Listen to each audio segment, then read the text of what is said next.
It is 58 days to the presidential and parliamentary elections. Good afternoon. Welcome to Election Brief. We're live on DSTV channel 421, GoTV channel 125, across all our social media handles and around the world on myjoyonline.com. Election headquarters is brought to you by Platinum Energy, Energizing Dreams, the Chartered Institute of Management Accountants, CIMA, the American Institute of Certified Public Accountants, together as the Association of International Certified Professional Accountants. Also brought to you by German Ozone Medical Center, Alternative Therapy, Dental Wellness and Beauty, as well as Chopbox Technologies, a convenience service, and Youth Bridge Foundation, bridging the gap for positive youth development. My name is Faustina Savo. Please stay for details.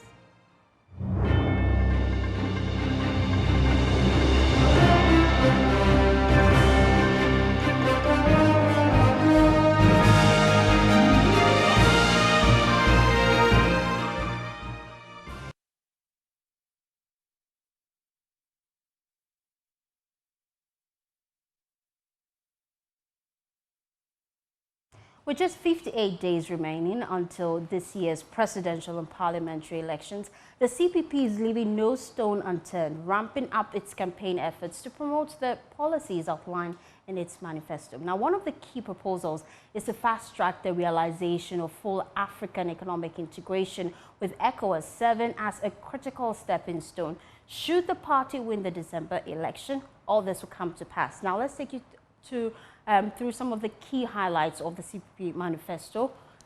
It's coming up on your screen shortly. Now, one of the key things they plan to do is to increase export earnings by 20% every year. They are planning to grow and sustain the manufacturing industry.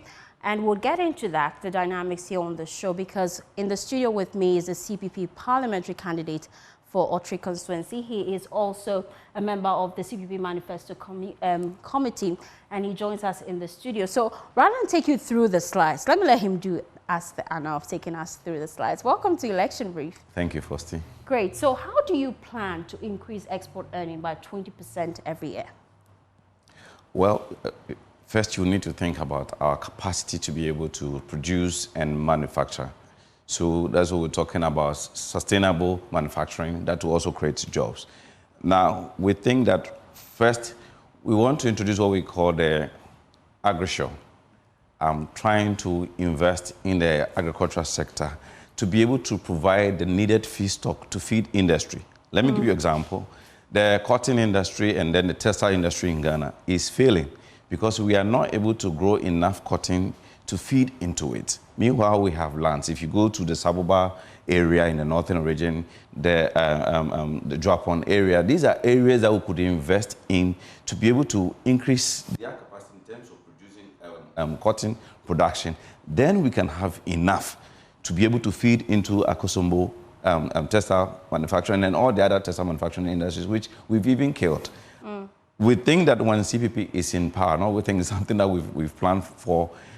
These are things that we are pulling from our 7-year development plan, which we think is still relevant, and looking at where the country is at the moment. So the cotton industry, the textile industry, the metallurgy industry, we're looking at most of the factories which are into iron rods, metals, virtually Indian companies. Though they are in Ghana, B5 and the rest, we think that we can empower Ghanaian industry to be able to meet up or to pep up their production for us to be able to have more product from our manufacturing industries and to be able to export. We should be able to have enough to serve our domestic needs as well as have excesses to be able to export. So there are so many several industries. Our tomato industry has shut down. Our meat industries have shut down. Several of the, even our sugar industry that we had Asuchari, we had Commander, none of them seems to be working. If we are able to invest in all these sectors, we should be able to increase our export earnings. Now let's look at another key pointer in your manifesto. You say that you plan to promote a competitive industrial sector through efficient services and world-class infrastructure. You plan to drive investment into manufacturing enterprises. You also plan to position Ghana as a destination for industrial investment through competitive policy. Tell us how you plan to achieve this. Well, I think I even began earlier talking about that. There are certain key sectors that we've identified that Ghanaians have the capacity to be able to drive those industries. I mentioned the cotton industry, the meat industry, the tomato industry, sugar, and several others, the textile industry. The challenge is they don't have the requisite financial investment to be able to. Anytime you realize that for the past 30 years, anytime we're talking about investment, we are looking at foreigners. But we believe that Ghanaians have the capacity to be able to do it. If you take cassava, for instance, if you take oil palm, for instance, these are areas that we could invest. The CSIR has done a lot of work, research and development. All that is needed is investment. We are not talking about foreigners coming to invade our industrial space and doing it. We are talking about Ghanaians being supported to be able to drive into it. We have the gas industry, the glass industry in Aboso, in the Western region, but we also have Sofami, which is doing a lot with glass. If we are able to invest into it, then a Ghanaian company, not a foreign one, will be able to take advantage of the glass industry and be able to develop it. The textile industry I've mentioned, same. There are several other opportunities that when we make the necessary investment into, well, our flag bearers, we've calculated these areas of investment, and we've made a determination that if Ghana is supposed to invest about 20 billion into the industrial sector, we'll be able to transform it entirely. And that is what we as a party, CPP, is seeking to do if we are being given the mandate. All our industries are dying. If you look at industrial output as against our GDP, it's as if we are deliberately drawing the country back. We think that when CPP is in power, we have the needed policy, we have the drive. From the very beginning of CPP, our first republic, we looked into research and development. And this is work that is still relevant today. Who is talking about CSIR and the work they are doing? The 13 institutions are always coming up with new ways and ideas to improve our industrial sector. The gap between research and development and actually manufacturing needs to be closed.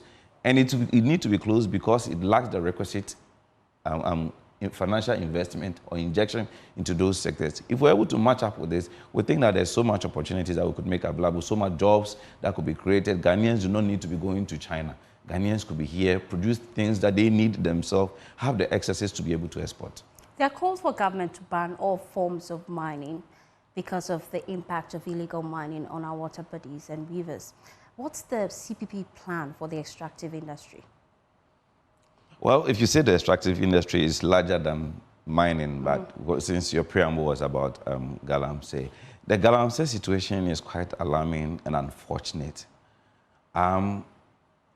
It's difficult to be able to separate the issues because you have Ghanaians who are genuinely, perhaps with the requisite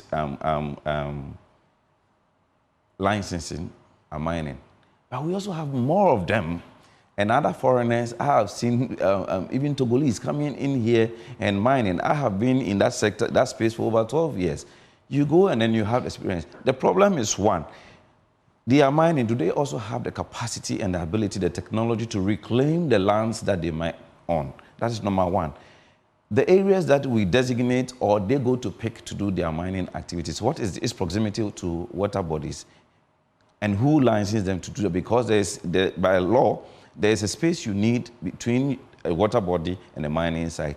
We think that going forward, whilst others are calling for a ban, there needs to be an institutional breakdown on the sector to see what actually are the major players doing. Minerals Commission, Ghana Geological Survey, EPA, even the district assemblies, local government, and see what is the problem.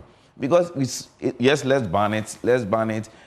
I can give you statistics. There are over 2.5 million people out there doing it. Ghanaians, non-Ghanaians, Chinese. But we need to find a more pragmatic approach. Do we need to mine? Yes. Someone was telling me this morning we cannot ban it, so what do we do? Let's find a more pragmatic approach. Look at the real issues. Yes, there's environmental degradation. Yes, there's water pollution, but what is causing it? Is that they don't have the requisite technology, they don't have the right training, do we have the right supervision? All these issues we don't seem to be making much effort in making inquiry and finding out exactly what it is that as a nation we could do. I think if government, as organized labor and others are calling, could have some brief, let's hold on for about 2 weeks, about 1 month, and let us all collectively, without any partisan sensationalism, with sometimes you see this party is the one behind, this party is the one. No, as a nation, where are we? What is happening? How do we address these issues and resolve it? If it will take us banning it for 2 weeks, for 1 month, for a period, and take proper account of what is happening in the sector, I think it's going to help us as a nation.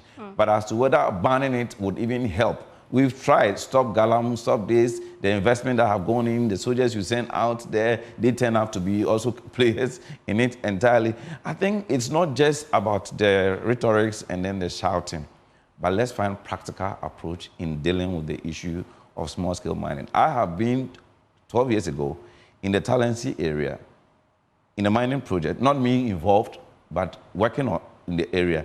Last year, I was in the Western region, visited so many sites where people are engaged in it. I met chiefs, I met community people, but they also have issues that they seem to be bringing up. And then we think that stakeholders need to listen.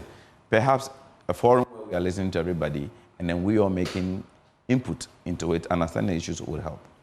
Understanding the issues, where we stand now is that the pharmaceutical company in Ghana, the association, they've served notice that Ghana may be forced to import water to manufacture drugs. We've heard from the Ghana Water Company, they're spending 3 times as much to purify water. That's where we are as a country. A future CPP government, what would you do to ensure that our water bodies are safe apart from dialogue?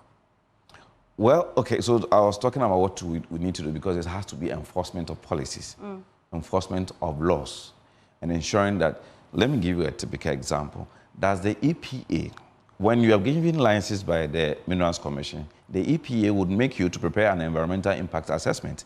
One of the things they do is to look at your site, its proximity to water bodies, to the forest bodies, and then you need to come out with an environmental impact assessment to tell them how you manage this situation before they give you the final license to go outside to mine. Are these provisions being adhered to? Does the EPA has the capacity to be able to monitor if what they are doing is what has been written in their impact assessment? If not, you sanction them, you get their license back. A CPP government would want to ensure that the relevant state agencies and institutions which have been given a mandate to ensure that laws are enforced, like the APA, Geological Survey, and Minerals Commission, are actually up and doing their work. Okay, because mining happens in a place where ordinarily you in government or president or minister might not be there. It will take your institutions to be able to ensure so. Community would also have to be involved. Most of the communities where they mine. Because if you are in a community where people are mining in the wrong way and spoiling your water, then you should be concerned. So perhaps we have to introduce another point where community resilience in fighting galamsey is actually integrated into the effort. It's not enough sending soldiers. It's not enough having this. It's not enough sending, but the communities themselves, how have we prepared them to be able to stand against this menace? Another key thing in your manifesto is your plan to produce 10,000 engineering graduates to drive manufacturing. How do you plan to achieve this? Well, you should know that the University of Science and Technology, now the Kwame Nkrumah University of Science and Technology, was set up by the CPP. The Center for Scientific Industry, Research is also set up of the CPP. The Ghana Atomic. So if you look at most of the scientific and engineering institutions, these are all have been the work of CPP from generation. Unfortunately, subsequent governments have not been able to sustain those interests. We are celebrating without any prejudice lawyers. It takes engineers to transform this nation. Polytechnics, universities, the University of Ghana has an engineering department, which I think most people might not even know. The University of Science and Technology was set up for engineering and technology base, not for all the humanities that we are offering, without any prejudice to students, those who are reading humanities. But we need engineers. We think that as government, we need to invest and encourage more of our young people to go into the technical institutions, to go into the polytechnics, to go into the universities to read engineering. And that's what we are going to give incentives for young people to think of what they could do with their minds, their creativity, their ingenuity. They need to be encouraged. But now it looks as everybody wants to be a lawyer, everybody wants to be a doctor, but we need to be able to provide enabling investment and encouragement for them to look into engineering, technology, and to be able to develop themselves in these areas so that we can invest, get them into our industrial sector as a human resource base to lead our industrial transformation. Since we're still in education, let's look at your plan. If a CPP government takes over power, how would you ensure there is enough infrastructure for the senior high schools? Well, currently, government is putting less investment into education. I think we are doing less than 5% of GDP, which is way inadequate. Even by their own ECOWAS protocol, we should be doing more than 15%. It means that if we understand what we are looking for in education, the kind of output we are, then more of our resources needs to go to education. Go to junior high schools, go to secondary schools. We talk about science, technology, but they don't have the requisite learning aids to be able to learn science and technology. We are talking about computing, but go to the schools. They don't have them. Government, and CPP government for that matter, is going to ensure that we make the requisite investment. We will not just go and sign protocols that this is how much we are going to put into education, and then we come back and renege on that.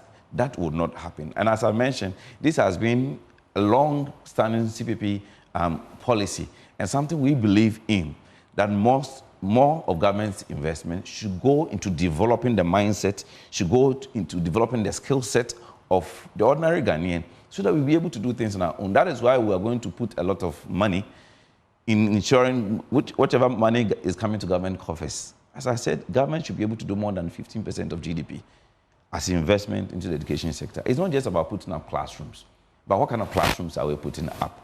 If you put up the classroom, what kind of teacher is going into the classroom to go and teach? The quality of the teachers that we're going to have, we need to invest into them. Can you imagine we are talking about licensing teachers? However, our teachers are going and have not been adequately prepared. And then we come out doing politics as to whether teachers are failing licensing exams or not. But we are not asking what quality of resources have been made available to teachers to be able to teach our kids. What kind of teaching and learning aids are we making available to them? What kind of environment are we making for education? And what kind of education are we actually looking for? Are we looking at technical education for innovation, for engineering, or just going to school to be literate? Most of them. We all go to school, come back, even, excuse me to say, university graduates, you engage them, and you don't know what they went through at school, but they are graduates, they are out there. We think that we need to look at quality assurance when it comes to education. It is not just the quantity, having a wholesale people in school and then coming out, but we need to look at the quality. As we wrap up the conversation, even as we look at the quality of education, why should I give the CPP my vote? Oh, it's simple. 32 years of the Fourth Republican Constitution and having the duopoly has not given us any benefit. You know, you are in your house, you are in your community, you can look around. Everything that you see is CPP. The electricity you are experiencing is CPP. And if we could provide electricity and sustain a country for 50 years, then you know what our policies are able to do. So you've tried NPP, you've tried NDC for 32 years. It hasn't worked. It doesn't take anything from you to make sure that, okay, the two of you have done enough. Whether breaking the 8 or having the 8, you step aside and let's see what the 7 is actually bringing out to you. Of course, when you go to your ballot, it's number 7 on our presidential ticket. Our flag bearer is number 7. Vote. Ghanaians should be able to have that change of mind for our own good, for our collective good, for the nation to be able to move forward. We've tested it too. Let them hold on a bit, and then let's see what CPP produced in the First Republic and what we intend to do again. So Ghanaians should give us the opportunity. Thank you, Kojo Afari-Yeboah is a member of the Manifesto Committee for the CPP. Away from the CPP, the NPP presidential candidate Dr. Matthew Prempeh has questioned why beneficiaries of the free SHS program still support the opposition NDC, accusing them of failing to adequately back their education. Speaking at a campaign rally in the Asokwa constituency in the Ashanti region, Dr. Matthew Prempeh praised Nana Nana Addo-led government for successfully reducing street hawking, particularly among women, and urged voters to support the NPP with a massive turnout to retain power. There's more in the following report.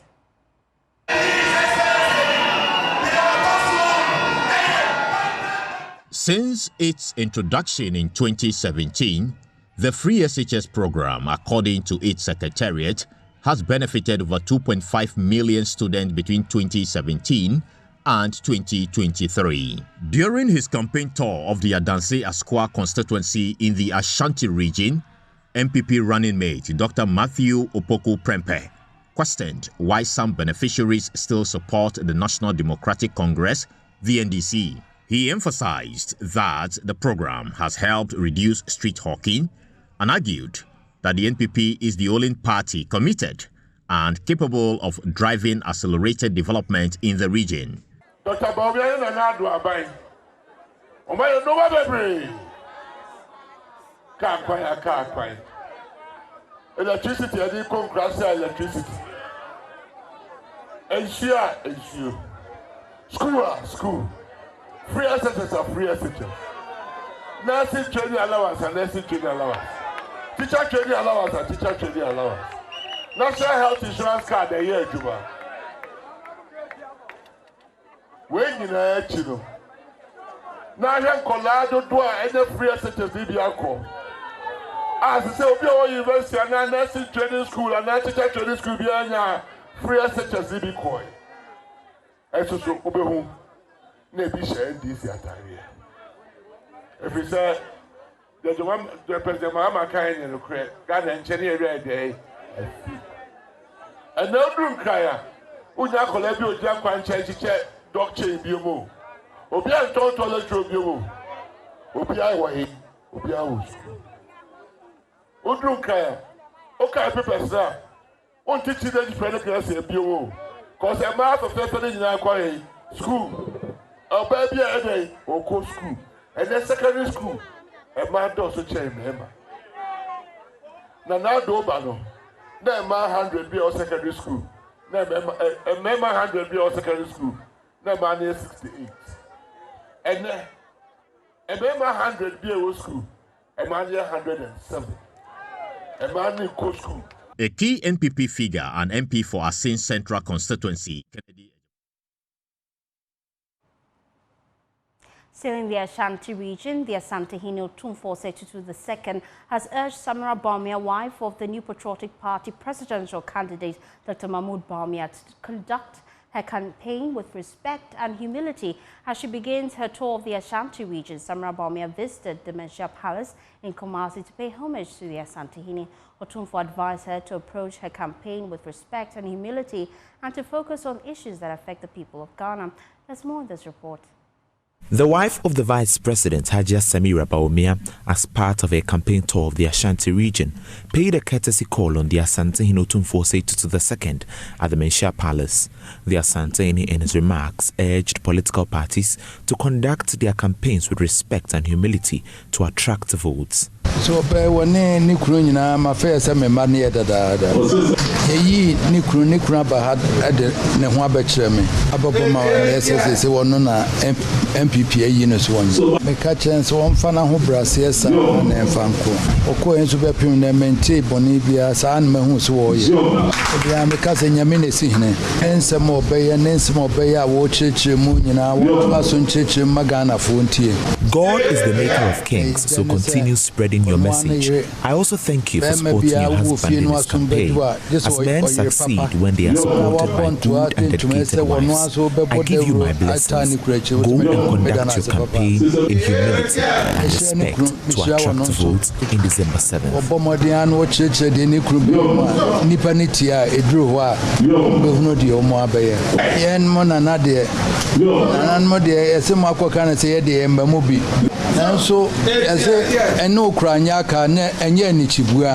Flanked by some figures of the NPP, Mrs. Bawumia paid a visit to the Asantehene and Anakunedu Yadom III to seek her blessings for the December 7 election.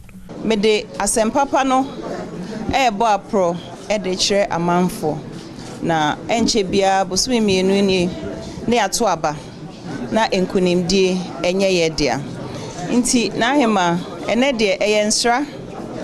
I am here to spread the message of my husband, Dr. Bawumia. I am supporting his campaign as a good wife. We need your blessings. Pray for us when you go on your knees. Dr. Bawumia wa oba onimse imagine mu aneyeye no den hihye bebre aba a odebepeja Ghana matichu Ghana mebno a Asantehene so ebenya ne chefa. Tidanahima omompa ye mayen munhira ye dwumedie ne so. For Joy News, Nana Boachi Dankwa Yadom, Kumasi.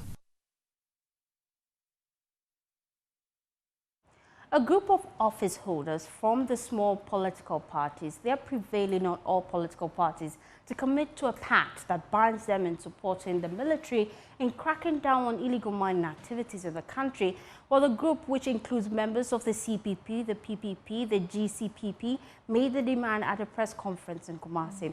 Now, according to the group, the military is best equipped to crack down on illegal mining activities, but will need the support of all political parties to do so by committing to a national pact. Isa Abdul Salam is the Ashanti Regional Secretary of the CPP and convener for the group. No, we don't want to see it as a party political something. Organized labor should make a pact for all political parties to sign, which will guide us as a country in fighting the Galamsey menace. If by the time we finish with pact, the signing of the pact, in the pact signing, we outlay all things that we want to do to ensure that this will never happen again. So by that time, the military can withdraw and the pact will take effect. So going there is not like to go and do anything new, but rather to ensure that nothing happens again until all these proposals are there to it.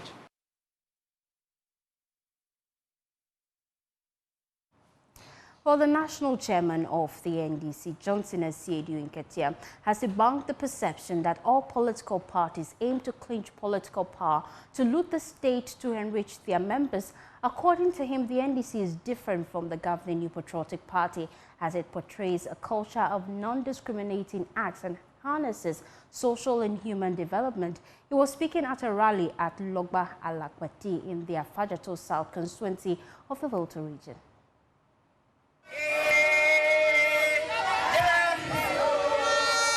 The NDC National Chairman, Johnson Asiedu in Ketia, led a campaign in the Afajato South District aimed at obtaining all valid votes in the upcoming general elections on December 7, 2024. The constituency had been a traditional seat of the opposition party since 1992.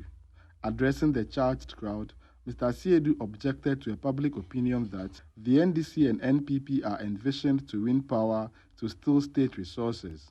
NDC believes that every Ghanaian is an equal citizen of the country without discrimination.